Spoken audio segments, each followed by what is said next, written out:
You may be seated. Oh, never mind. We're missing an attorney, but he is not. Oh, There. hello. Oh, good. It's not necessary. Good job, though.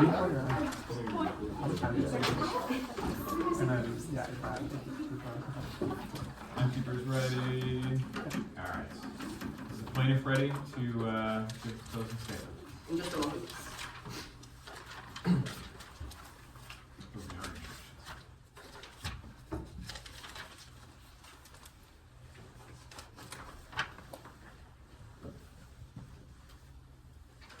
Your Honor, opposing counsel, members of the jury, may it please the court. A man dies behind a locked door.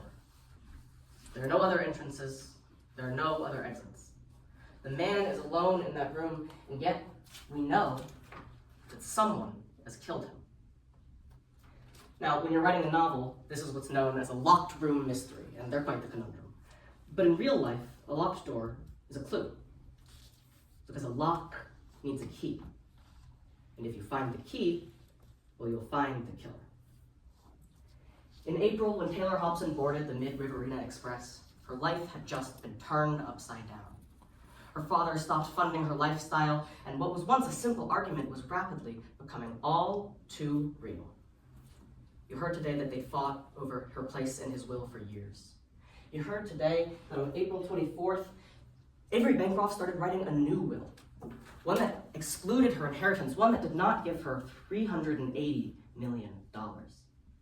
You heard that after this argument, Taylor Hobson, she got up and she walked to the storage cabin and she picked up a box of rodenticide.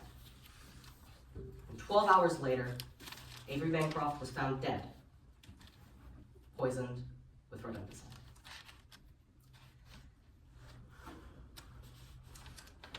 Now, members of the jury, that will that he wrote, it was never signed. That means that there's no one who can stop all $380 million of the inheritance from going to Taylor Hobson. Except there is. Because in Midlands, we have a law called the Slayer Statute. It simply says that no one can benefit from the death of someone that they killed. Specifically, in this case, it means that if you find Taylor Hobson right here was a culpable actor in the death of her father, she won't see a single red cent. In order for you to find that, the plaintiff must have proved our case by a preponderance of the evidence. This is simply a fancy legal term that means what is more likely than not. And in our case, what is more likely than not is very, very simple. Earlier today, my co-counsel told you that if a simple tip of the scales could get you to more likely than not, well, we've done it, because the scales have not tipped members of the jury, they've toppled. Because there's only one person who could have killed Avery Bancroft. The person with the key. If you find the key, you find the killer. And if you find the key, you find Taylor Hobson. You see, today you heard from Kirby Doolittle. Kirby Doolittle was Avery Bancroft's secretary, and he told you that there were two keys to cabin one. One, it rested in Avery Bancroft's pocket, but the other was right here on his keychain. That keychain went missing, and with it, the key to cabin one. Where in the world is that keychain? Well, you heard today from Jordan Nathanson, a private investigator.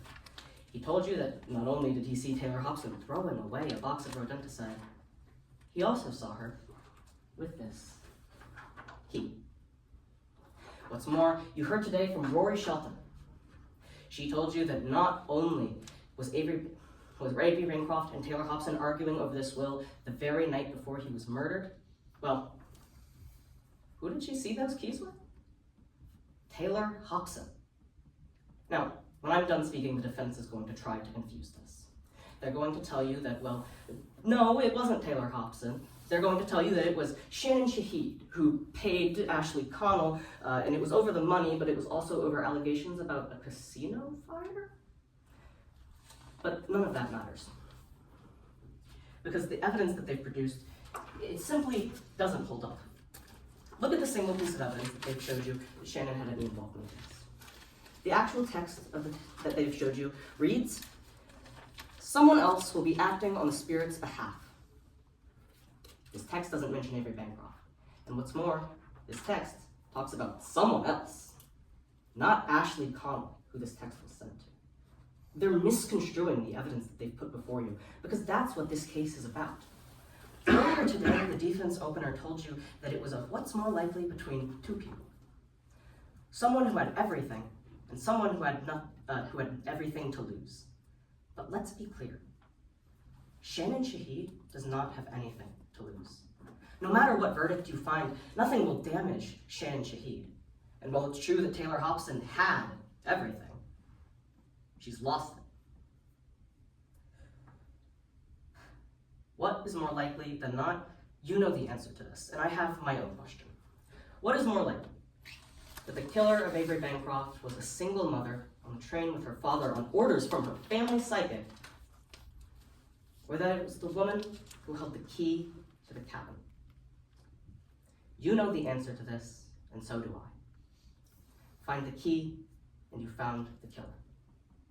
Don't let Taylor Hobson keep the money that she killed for, members of the jury, and find her liable. Thank you. Hold on a second here. Yes, sir.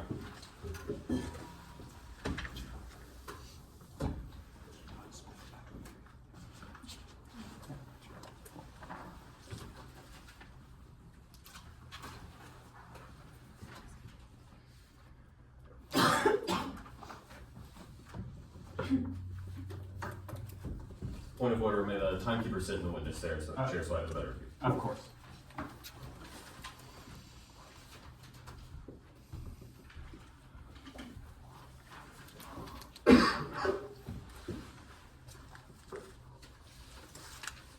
Whenever you're ready.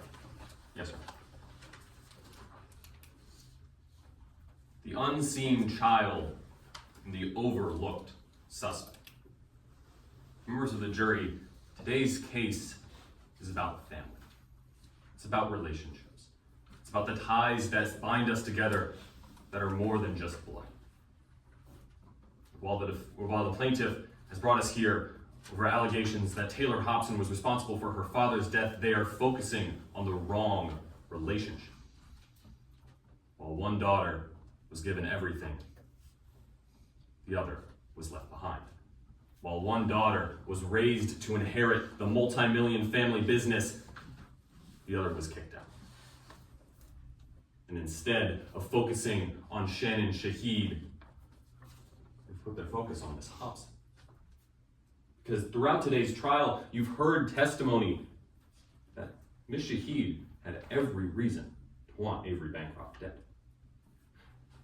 We look at the Midlands Courier-Gazette article detailing how a fire killed 18 people, how Miss Shahid's bachelorette party was caught behind, how 4 of her best friends in the entire world on a night that should have been filled with joy burned away. This article details how the public perception is that Avery Bancroft was the one behind it. Avery Bancroft that Miss Hobson is being accused of killing. Members of the jury, this case is about more than just a couple arguments. And that's why the plaintiff had to prove to you, more likely than not, that it was Taylor Hobson that was involved. They had to prove to you because they had a burden, simple preponderance of the evidence, a tipping of a scale, that it was Taylor Hobson and not Shannon Shahid that caused their father's death. Members of the jury, we as the defense don't have a burden. The law in Midlands is clear. Bringing in an alternate suspect, it doesn't hold us to that same more likely than not. So with that in mind, let's look at some of the evidence and see how the plaintiff, they failed to meet their burden. You heard how Miss Hobson has testified today here in court, how she was forced to go through a psychological evaluation to find whether or not she fit the profile of an intentional killer.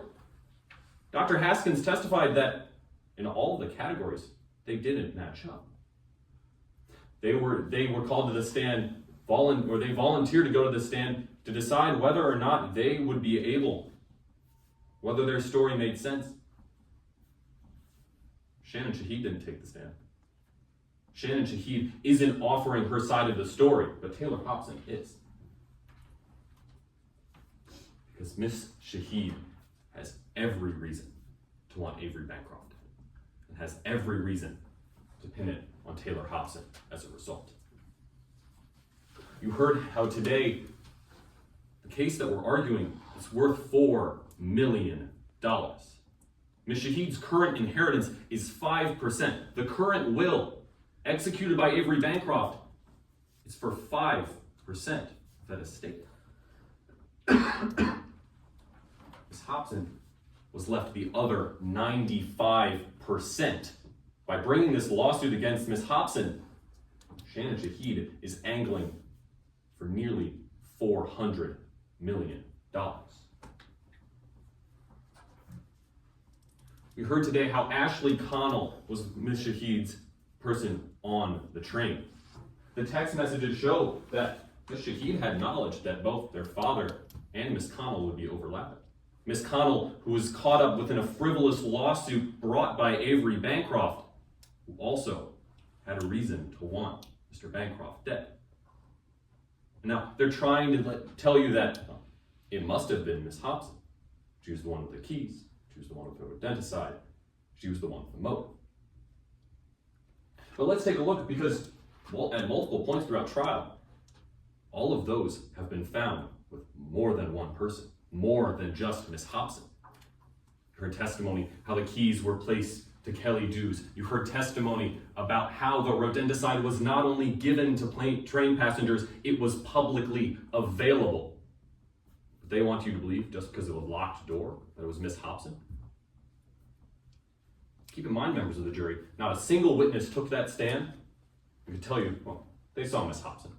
They saw Ms. Hobson sneaking down a train corridor in the middle of the morning, giving it to their father. We don't have a video of this happening. We don't even have a single eyewitness. They just want us to take their word that a locked door is proof of guilt. Members of the jury, that doesn't make sense. That's not more likely than not. They want you to believe that Avery Bancroft, he was planning to write Miss Hobson out of the will. Miss Hobson took the stand and told you herself that was the sort of threat they made all the time. That was the nature of their relationship. Yes, they fought. Yes, they didn't always get along. That's family. Instead of focusing on the, yes, sometimes argumentative relationship of Avery Bancroft and their daughter, why are we overlooking the daughter that wasn't given that same attention? Because Miss Hobson told you here today that she was raised to inherit the family company, raised to take over for her father after he passed. Miss Shahid was left in the dust. Members of the jury, this is why we're here today. Because the plaintiff, they haven't brought enough evidence to prove that more likely than not murder. They haven't brought you the evidence that was required to find Miss Hobson liable. By focusing on the unseen sister, or the seen sister, they've left the unseen suspect behind. That's why we are asking you to find Miss Hobson not liable for the death of her father. Because the plaintiff has failed to do what they needed to do. Thank you. Counsel? Will there be a rebuttal? Yes, there will. I'd like to inquire about the time that I have remaining. 3.5 minutes. Thank you.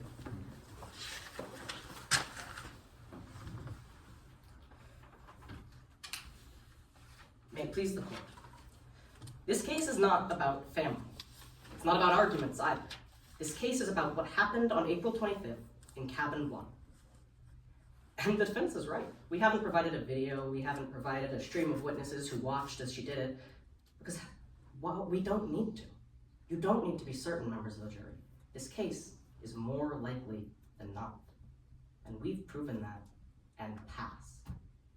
Think logically. They're trying to distract you from this, but Avery Bancroft's door was locked. Kirby Doolittle, you heard, tried it right when Taylor Hobson was inside.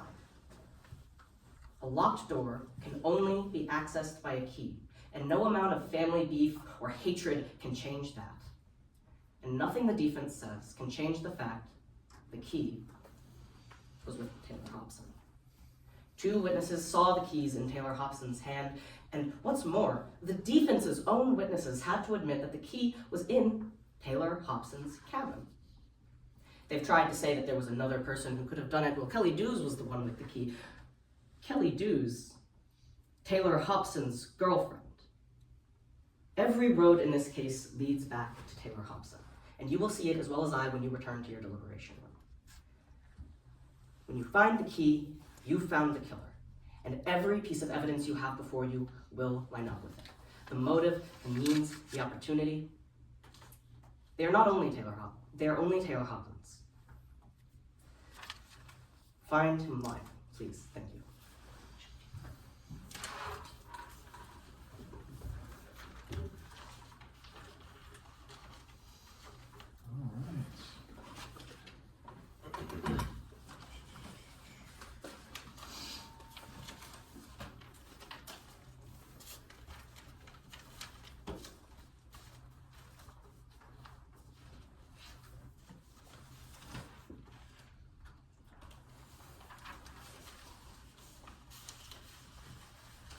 Your Honor, if I may for a moment. Yeah.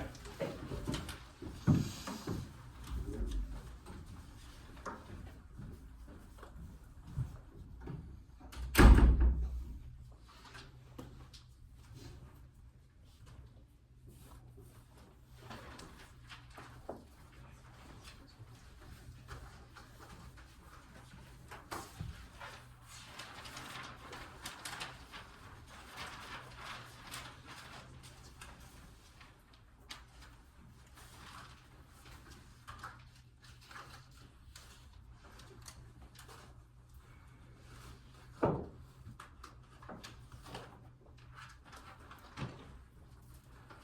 Your Honors, while you're filling out the ballots, may we approach and take our exhibits? Yes, of course.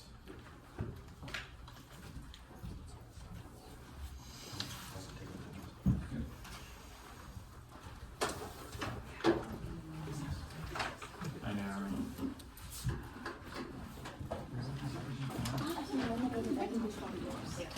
You know what, I just wanted to talk just for fun. I would think you would. I feel like they're probably the way you're not, you know what I mean? And figure out what I did earlier, she keeps it. Like basically, secret. People on the 20% as well. Oh, 6 people. Oh, okay. Oh, that's right. That's right. Yeah, that's a fun one. Same accent, something else.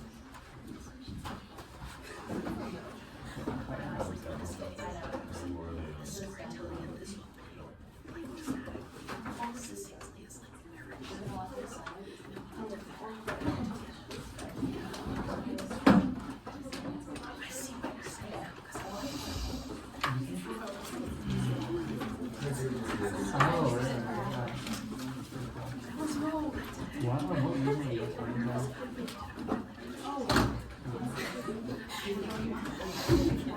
yeah.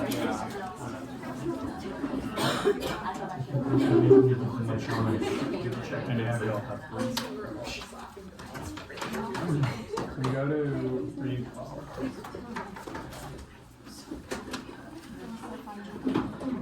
We just want to let you guys know you have lunch in room 262. Great, Yeah. thank you. Hey, you're welcome. All right. Quick question, is Captain's at the same time, like they haven't changed? They haven't set an announcement yet, Okay. so we'll knock on wood. We'll knock Okay. on wood. Yeah. So one Let me make sure I see everything. So yeah, I've got some exhibit 9.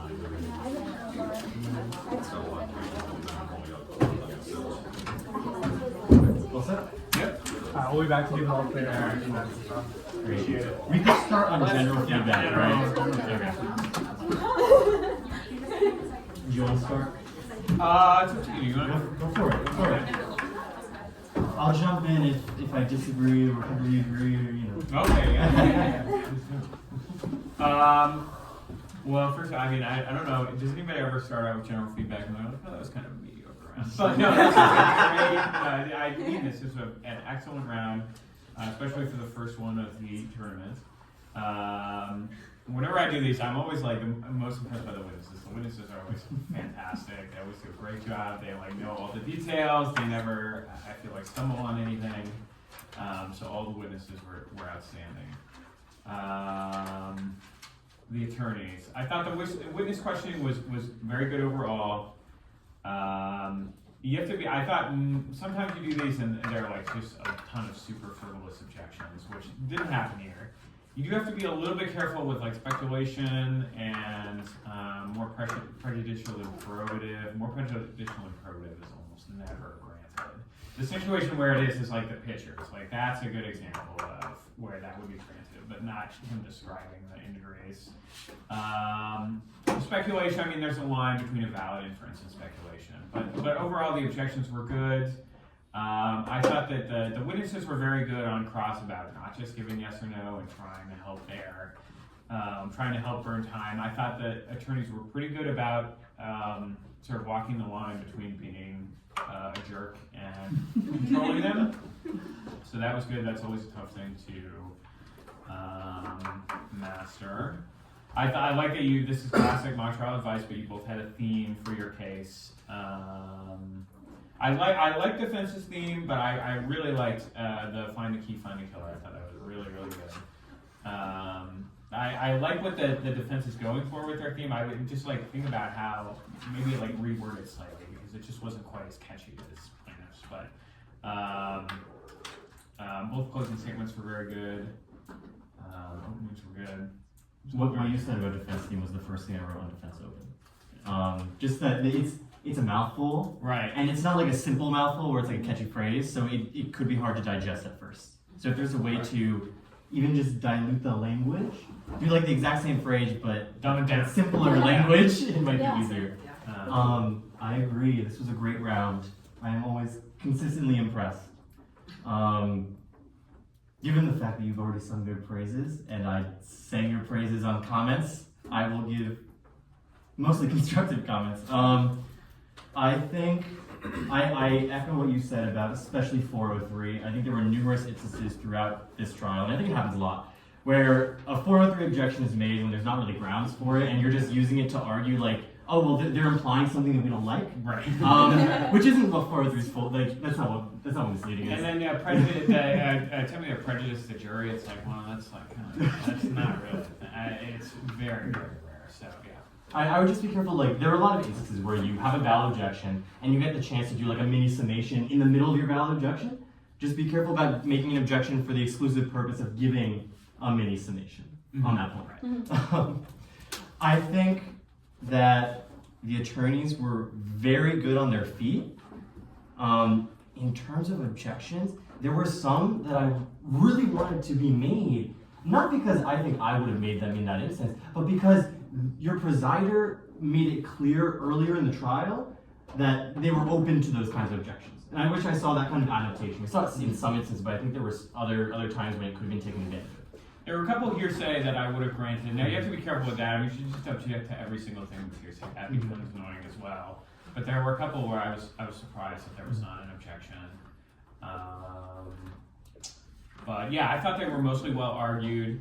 There were a couple points where it's like I almost like I was about to agree with you, and then I like there was sometimes you can just sort of Both of them? Yeah, so I don't know whose is whose. Any scratches you made, even the sign. Oh, I had a sign for it? Okay. And then I think they didn't show us which one, but there was one score where they couldn't tell if it was like an 8 or a 9. I bet they're both. They have to. My handwriting score. Well, I don't know how we can So correct it if what they they don't say told which us one. to tell you was anything you think could potentially be unclear. Yeah. I don't know. And then scratches just initial them. Okay, that was me on the scratches. I suppose maybe mine was unintelligible, I don't know. Oh, I think I could be the offender here. Well, we got It's in both paths. Okay, fair enough. Yeah. There was one I think in the ranking section where someone scratched out the first letter. Like, Oh, yeah. That's there. Yeah, which they said that was a minor one, but yeah. All right, I think that's. Sorry guys. No, You're you're good. good. We'll be back with good news. Hopefully. Thank you so much. Oh yeah, there were a couple times where I actually thought like you didn't need to respond, that you could have just let it and like let me sit on your laurels. sort of, yeah, think about it for a minute, but no, that was good. And good arguments were given on, there were a couple times where I liked that you just kind of accepted, where there was just an agreement about like what parts could be amended and what could not, or you agreed to rephrase. That's always a good thing to do, especially if it's not something that's really going to hurt your case or your line of question.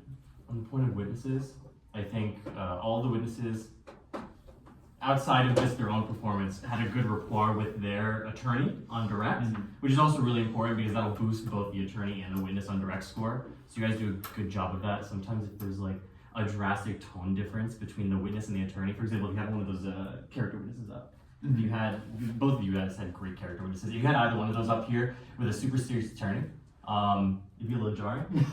So you guys do a good job of sort of matching the tone of your witness and making the witness the star. This may be too specific for general feedback, but what did you think of the attempt to impeach? Which one? Well, there's only one, right? Or no? Well, there's a there threatened was a impeachment, but the actual and then there's impeachment? impeachment of her. I think the actual impeachment, where the affidavit was provided, you looked at the lines, there was no objection. I didn't think it was the biggest point, but you were right. You were right to impeach. It was went technically well. correct. Yeah, it it went was like- smooth. You didn't, and you got out of there. You did it quick. You didn't harp on it. Right. And so I thought it was That's the key. effective. It wasn't super damaging, but it worked. I wouldn't say not to do it because if you can start across with an impeachment, that's great. It is.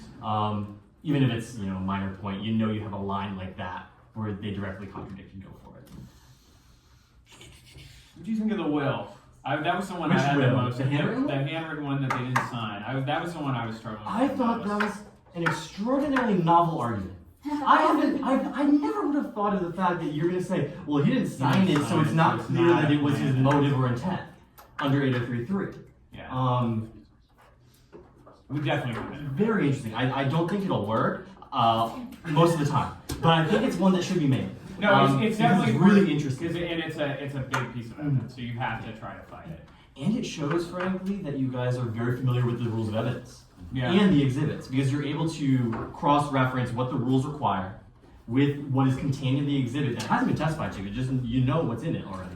Yeah, that was good. All right, no, solid those are. Do you want to introduce yourself? You can finally, Yeah, so I'm Michael. I'm a second-year law student here at Cornell. I